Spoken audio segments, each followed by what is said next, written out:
next topic is validity and truth. So, validity and truth are connected with argument and the proposition. Validity is the quality of an argument, that an argument is either valid or invalid, and a proposition is true or false. So, we will be looking at arguments, that what are the arguments that are valid and what are the arguments that are invalid.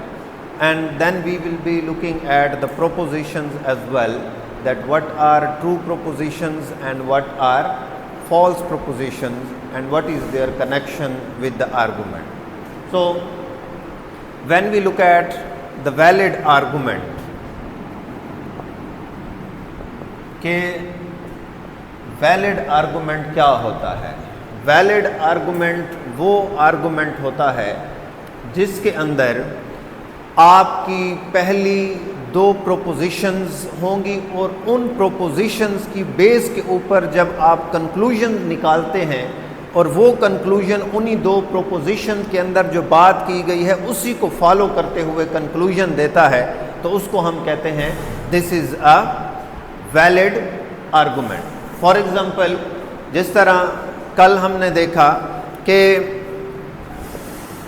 All humans are mortal, Socrates is a human,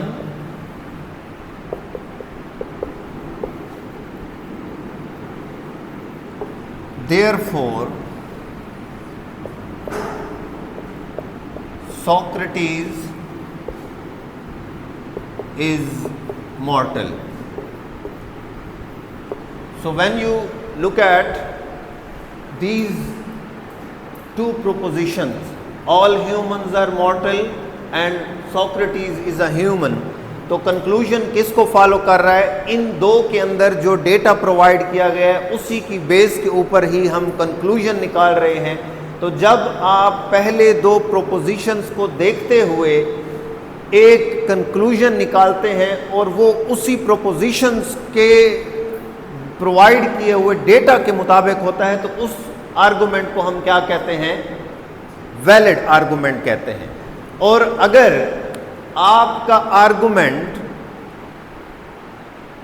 जब conclusion आप निकालते हैं वो इन दो की basis के ऊपर नहीं होता and it says something else that is not said in these two propositions, तो उसको हम क्या कहते हैं? इनवैलिड आर्गुमेंट कहते हैं. लाइक जिस तरह हमने डिस्कस किया that all dogs are animals,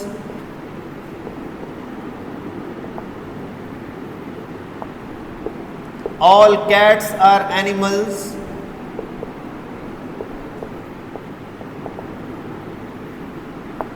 therefore dogs are cats. तो अब इस आर्गुमेंट को अगर आप देखें तो ये वैलिड आर्गुमेंट नहीं है, क्योंकि ये दोनों प्रोपोजिशंस को देखते हुए कंक्लूजन नहीं निकाला गया. ये कंक्लूजन जो है वो किसी और तरफ से आ रहा है जिसके अंदर रीजन और लॉजिक मौजूद नहीं है and it does not follow these two propositions. तो इसको हम कहते हैं invalid argument.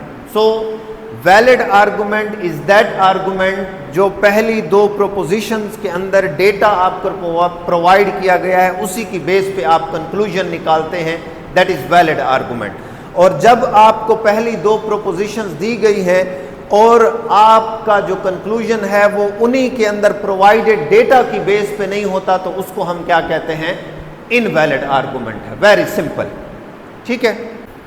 And according to logicians there is no middle ground between valid argument and invalid argument. कि कोई भी आर्गुमेंट होगा या वो वैलिड होगा या इनवैलिड होगा. There is no middle ground, कि ऐसा नहीं है कि एक आर्गुमेंट वैलिड भी है और इनवैलिड भी है, या कोई दरमियानी स्टेट है, ऐसा कुछ भी नहीं है।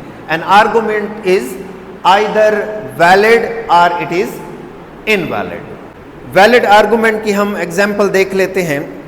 सो इस आर्गुमेंट को अगर आप देखें तो ये आपको एक वैलिड आर्गुमेंट लगता है, that all television networks are media companies, के जितने भी टेलीविजन नेटवर्क्स होते हैं वो मीडिया कंपनीज होती हैं, और NBC is a television network. तो यहाँ पे हमने ऑल यूज किया है कि जितने भी नेटवर्क्स हैं वो क्या हैं, मीडिया कंपनीज हैं। तो उसका कंक्लूजन क्या निकलेगा, NBC is also a media company. So this is known as a valid argument that follows the propositions are premises. वो इन्हीं प्रोपोजिशंस को फॉलो करते हुए एक कंक्लूजन की तरफ पहुंचता है, और उसका जो कंक्लूजन होता है इन्हीं दो के अंदर प्रोवाइडेड डेटा के मुताबिक होता है। सो इसको हम कहेंगे अ वैलिड आर्गुमेंट। सो आर्गुमेंट की जो क्वालिटी है वो है वैलिडिटी, और ट्रूथ क्या है, truth is the quality of the proposition, कि कोई भी प्रोपोजिशन है या वो ट्रू होगी या वो फॉल्स होगी। जिस तरह हमने पिछले लेक्चर में डिस्कस किया था कि कोई भी प्रोपोजिशन होगी उसकी सबसे पहली क्वालिटी ये होगी कि या वो ट्रू होगी या फॉल्स होगी। फॉर एग्जाम्पल इसको हम देखते हैं, ये फर्स्ट प्रोपोजिशन है, all humans are mortal, is it true or false? It is true. इसी तरह हमने कहा Socrates is a human, this is again true. So ये जो क्वालिटी है ट्रू होने की या फॉल्स होने की, it is the quality of a proposition. और वैलिडिटी किसकी है, वो पूरे के पूरे आर्गुमेंट की है कि ये दो प्रोपोजिशंस होंगी और कंक्लूजन इसको फॉलो करेगा। So validity is the quality of the complete argument and truth is the quality of the proposition. अब हम इनवैलिड आर्गुमेंट की एग्जाम्पल ले लेते हैं। So if you look at this argument, this is invalid. Why? Because इसमें अगर आप देखें, आपको पहली जो प्रेमिसेस है या प्रोपोजिशन है ये कहती है all banks are financial institutions, के जितने भी बैंक्स हैं वो फाइनेंशियल इंस्टीट्यूशंस होते हैं। Wells Fargo is a financial institution, तो ये एक फाइनेंशियल इंस्टीट्यूशन है। अब हमें यहाँ पे जो कंक्लूजन मिलता है वो कहता है Wells Fargo is a bank. अब उसने ये तो कहा है कि all banks are financial institution, सिर्फ बैंक्स फाइनेंशियल इंस्टीट्यूशन नहीं है, इसके अलावा भी बहुत सारी चीज़ें हैं जो फाइनेंशियल इंस्टीट्यूशंस हो सकते हैं। सो दैट इज़ वाई आप ये नहीं कह सकते कि वेल्स फर्गो इज़ अ बैंक, वो कोई और दुकान हो सकती है, वो कुछ और चीज़ हो सकती है। सो यहाँ पे आपको जो कंक्लूजन नज़र आएगा वो इन दोनों को सामने रखते हुए नहीं निकाला गया, ये कंक्लूजन इन दोनों की बेस के ऊपर नहीं है। तो इसको हम क्या कहेंगे, that this is an invalid argument. So here you will find that the premises are not followed in the conclusion. So इस चीज को जहन में रखना है कि invalid argument वो होगा जहां premises को conclusion follow नहीं करता, और valid argument वो होगा जहां पे premises को conclusion follow कर रहा होता है। इसको आप ठीक कर लेना। आप देखें इसको हम किस तरह ठीक कर सकते हैं, valid किस तरह बना सकते हैं। देखें, आप इसको कहें all banks are financial institutions, इसको किस तरह चेंज करेंगे, Wells Fargo is a bank, ठीक है। फिर आप कहेंगे therefore Wells Fargo is a financial institution, ठीक है। ये आपका आर्गुमेंट फिर वैलिड बन जाएगा। So invalid argument can be converted into a valid argument in this way that all banks are financial institutions, Wells Fargo is a bank, therefore Wells Fargo is a financial institution, फिर ये आपका valid argument बन जाएगा, क्योंकि वो आपकी premises को follow कर रहा होगा। Is it okay? अब हम इसके अंदर डिफरेंट केसेस देखते हैं। फॉर एग्जांपल कि किसी भी आर्गुमेंट के अंदर हो सकता है कि आपकी दोनों प्रेमिसेस या प्रोपोजिशंस ट्रू हों और आपका जो कंक्लूजन है वो फॉल्स हो।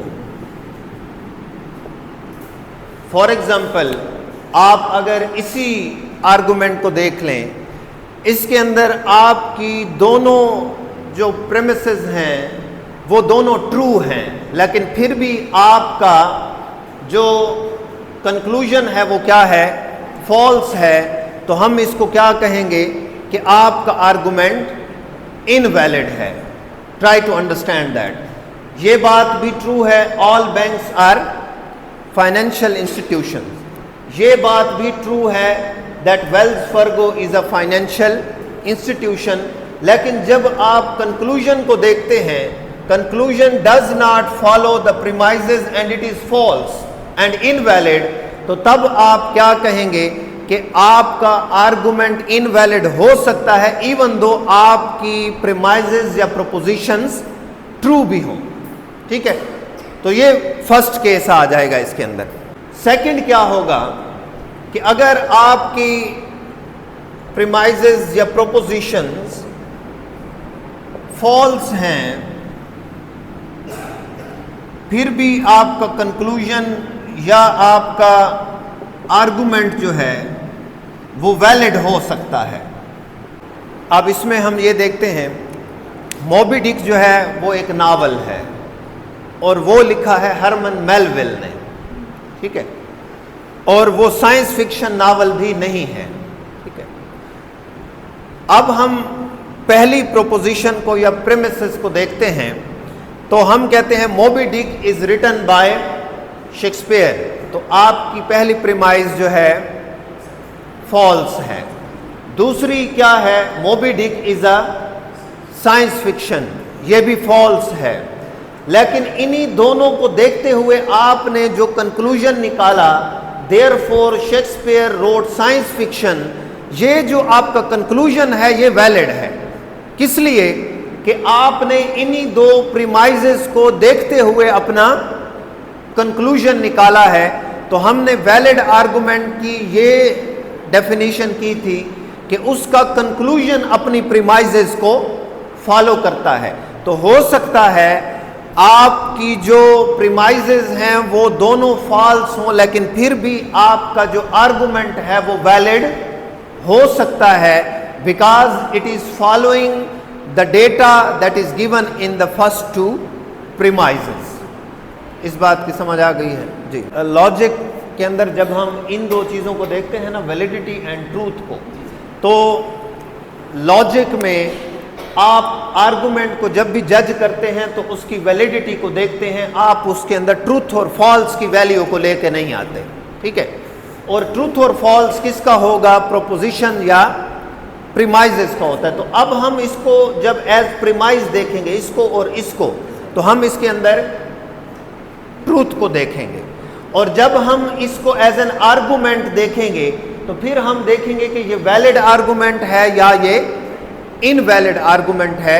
तो आर्गुमेंट को सिंपली हमने वैलिड और इनवैलिड के तौर पे देखना है, और प्रीमाइजेस को या प्रोपोजिशंस को हमने ट्रू या फॉल्स के पर्सपेक्टिव से देखना है। तो इवन हम ये कहते हैं कि अगर आपकी प्रोपोजिशंस या प्रीमाइजेस वो फॉल्स भी हैं, लेकिन उनको अगर कंक्लूजन लॉजिकली फॉलो कर रहा है तो वो आर्गुमेंट वैलिड हो सकता है। ठीक है, third condition is the premises are true but the argument is invalid. जिस तरह हमने इसमें देखा, all the banks are financial institutions, Wells Fargo is a financial institution, therefore it is a bank. तो उसमें अगर आप देखें आपको दोनों प्रीमाइसेस ट्रू नज़र आती हैं, लेकिन आपको जो आर्गुमेंट है वो इनवैलिड नज़र आता है, क्योंकि उसके अंदर प्रॉपर रीजनिंग मौजूद नहीं है। आपने उन दोनों प्रीमाइसेस को फॉलो करते हुए कंक्लूजन नहीं निकाला। So next is that truth and falsity can only be applied to propositions, while validity and invalidity can only be applied to the argument। पहली प्रोपोजिशन, दूसरी और कंक्लूजन, इस पूरे को आर्गुमेंट कहते हैं। उसके बाद आपके पास आ जाती है साउंड आर्गुमेंट के लॉजिक के अंदर हम एक साउंड आर्गुमेंट किसको कहते हैं? A sound argument is a valid argument that has true premises and that follows in the conclusion. तो उसको आप कहेंगे sound argument, like all humans are mortal, Aslam is a human, therefore Aslam is mortal। so इसको आप कहेंगे a sound argument, जिसके अंदर आपकी पहली प्रीमाइज भी ट्रू है, दूसरी भी ट्रू है और कंक्लूजन भी उसी को फॉलो कर रहा होता है और ये वैलिड है। और आप अगर इस तरह का आर्गुमेंट देखते हैं जिसमें पहली प्रीमाइज भी फॉल्स है, दूसरी भी फॉल्स है, लेकिन आर्गुमेंट आपका उस कंक्लूजन के मुताबिक वैलिड है, तो उसको हम साउंड आर्गुमेंट नहीं कहेंगे। साउंड आर्गुमेंट वो होगा जिसके अंदर दोनों प्रीमाइजेस भी ट्रू होंगी और उसको कंक्लूजन भी फॉलो कर रहा होगा। That is known as the sound argument. हाँ, साउंड आर्गुमेंट के ऊपर जब आप शेक्सपियर वाली जो मिसाल है उसको देखेंगे तो वो साउंड नहीं है, क्योंकि उसमें पहली प्रीमाइज भी वो फॉल्स है, दूसरी भी फॉल्स है, लेकिन कंक्लूजन जो है वो उसको फॉलो कर रहा है। वो एक वैलिड आर्गुमेंट है, लेकिन वो साउंड आर्गुमेंट नहीं है। तो हो सकता है आपसे ये पूछ लिया जाए what is the difference between a valid argument and a sound argument. Valid argument हो सकता है कि जिसकी प्रीमाइजेस फॉल्स हों और आपका आर्गुमेंट फिर भी वो वैलिड हो, लेकिन जो साउंड आर्गुमेंट होगा उसके अंदर दोनों प्रीमाइजेस का ट्रू होना ज़रूरी है और फिर कंक्लूजन भी उसी के मुताबिक हो, तो ये साउंड आर्गुमेंट होगा। ठीक है, ये ज़्यादातर इसी तरह के क्वेश्चन होते हैं कि difference between the proposition and the sentence, जो कल हमने डिस्कस किया। इसी तरह ये क्वेश्चन आ सकता है the difference between validity and truth and sound argument and the valid argument, ये आपसे पूछा जा सकता है।